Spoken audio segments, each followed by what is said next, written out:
स्त्री तुम्हारी व्यभिचारिणी अवश्य हो चुकी। मन तो अपवित्र हो ही गया, पर स्त्री मिले या ना मिले, पर मन स्त्री व्यभिचारिणी ही है, इसलिए कि पर स्त्री पर दृष्टिपात तुमने किया है।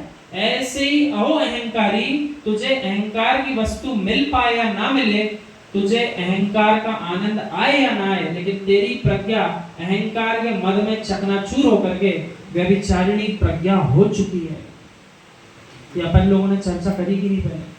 द्रव्य के लिए इच्छा करना, इष्ट वस्तु को प्राप्त करने में पूरी पर्याय निकाल देना सरल है, लेकिन यदि पुण्य का नियोग नहीं है तो द्रव्य वो वस्तु आपको कभी जीवन में मिल ही नहीं पाएगी। लेकिन पूरी पर्याय आप तीव्र पाप का बंद करके चले जाओगे और आगे भुगतते रहोगे, तब भी तीव्र इच्छा होने के कारण से भी नरक जाने की यात्रा प्रारंभ हो सकती है। भली वस्तु नहीं मिल पाई, और जिन्हें मिल गई फिर भी एकत्रित करे जा रहे वे भी नीचे जाने की तैयारी कर रहे हैं, क्योंकि आत्मा का स्वभाव शुद्ध अवस्था में ऊर्ध्वगामी होता है।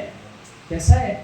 आत्मा नीचे नहीं जाना चाहती, आत्मा तो ऊपर ही जाना चाहती। कहां तक? सिद्ध शिला तक, सिद्ध बन के, ना कि निगोदिया बन के। ये आत्मा का स्वभाव है, लेकिन उस आत्मा के स्वभाव में अपन आत्मा को ठहरने नहीं देते। इतने सारे जगत में द्रव्य है, कितना ज्ञान अपना देखो कहां लगता है, कितना ज्ञान चलता है। जैसे कोई दुकानदार आपको कोई वस्तु दिखाया, भैया इस रंग की भी दिखाओ, इस ऊंचाई की दिखाओ, इस निचाई की दिखाओ, छोटी दिखाओ, बड़ी दिखाओ, कितना ज्ञान कहां लगता है। तो ये सारा ज्ञान पर में जा रहा है कि निज आत्मा को जानने में जा रहा है? क्योंकि वर्णों को जानना, गंध को जानना, स्पर्शन करना, ये सब आत्मा का स्वभाव नहीं है। ये तो 5 इंद्रिय के विषय हैं, और जब तक जीव अपने ज्ञान को 5 इंद्रिय के 27 विषयों में लगाएगा और मन सहित 28 में लगाएगा, तब तक संसार ही बांधेगा। क्या बांधेगा? तो आगम की तो कला ऐसी है, हाथ पे हाथ धर के बैठ जाओ। अब कौन बैठने को तैयार है ये बताओ? मुनिराज बैठने को तैयार है, इसलिए बैठ रहे हैं, समय कर रहे हैं घंटों घंटों।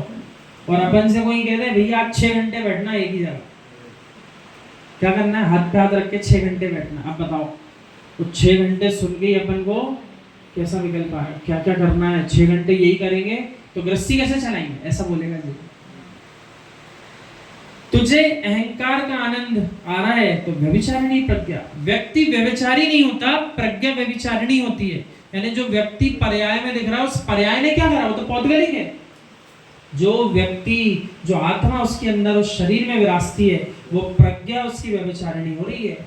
पर्याय तो क्या है? पौद्गलिक है, वो तो यहीं छूट जाएगी जैसी आत्मा निकलेगी।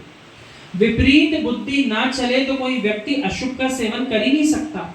तन कभी पाप नहीं कर रहा, तन से पाप करवाता है मन। कौन करवा रहा है?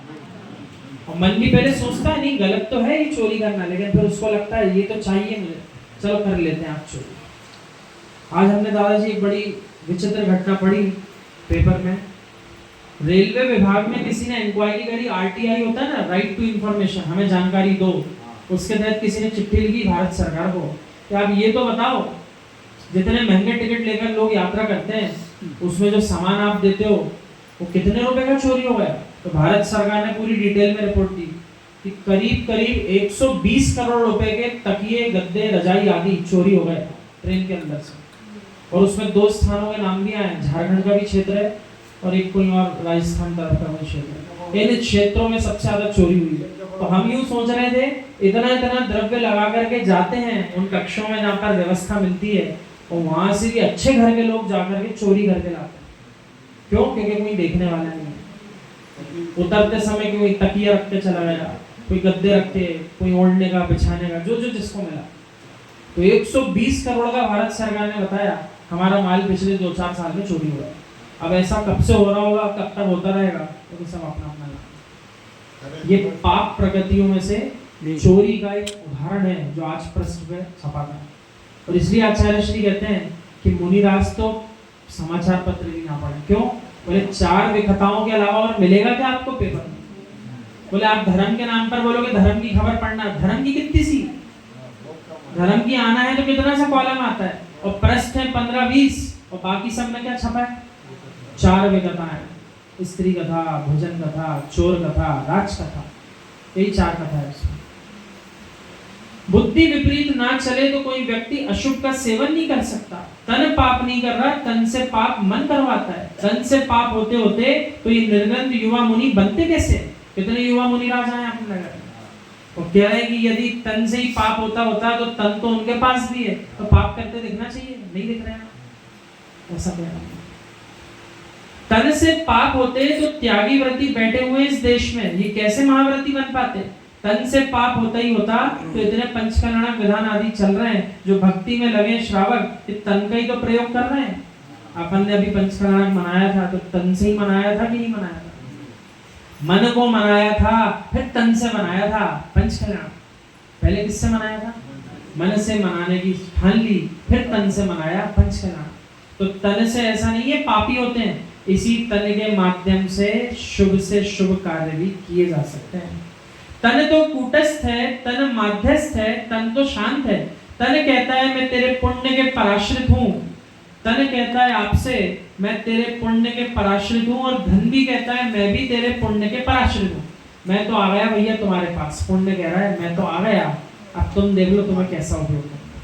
तुम्हें पाप में लगाना हो तो पाप में लगा लो मुझे, तुम्हें पुण्य में लगाना है तो पुण्य में लगा लो। शरीर के लिए भी कह रहे हैं, धन के लिए भी कह रहे हैं। ज्ञान भी कहता है मैं तो तेरे पुण्य के पराश्रित हूँ, तन कहता है, धन कहता है, यहाँ तक कि मन भी कहता है मैं तो तेरे पुण्य के पराश्रित हूँ। यदि एक पंक्ति सीधी सीधी बोल दें फिर पांचवें काल में तो धर्म होता ही नहीं, तो फिर कोई भी धर्मात्मा आप परिभाषा में लगा ही नहीं सकते हो।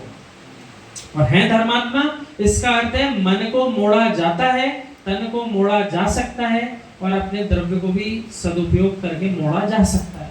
क्या? यही पंक्ति सरल है, 5